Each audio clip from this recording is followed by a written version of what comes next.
چې ظلم کوي خلافي. السلام علیکم ورحمت الله وبرکاته. د اپریل 8 هغه تاریخي ورځ ده چې د پی ټی ایم اولینی جلسه یا جرګه د 2013 کال د اپریل په 8 نیټه په پیښور یعنی مستعمره پښتونخوا وطن کې د زرهاوو ګډونوالو په حضور کې ترسره شو او په پښتون افغان قوم د پاکستان په نام د افغان او بلوچو ورونو په خاوره جوړ شوی جابر پنجابی ریاست د ظلمونو او بربریت، توهین او نسل وژنه په وړاندې په داسې وخت کې چې دغه غاصبګر پوځ رژیم پر وړاندې څوک دا جرأت وکړي چې دغه شلمخي پاکستان پر خلاف غږ اوچت کړي.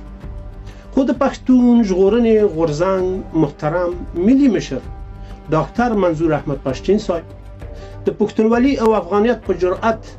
د تور تم د ظلم او بی‌عدالتۍ حاکم فضا د حق او انصاف په سپېڅلي اواز چوپتیا او د ویرې ټغر ونړاو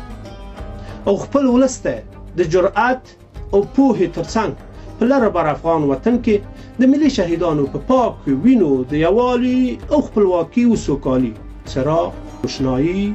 له نعمته برخورداره کړي. نو دغه ورځ د غورځنګ لپاره خاص اهمیت لري او موږ به دغه تاریخي ورځ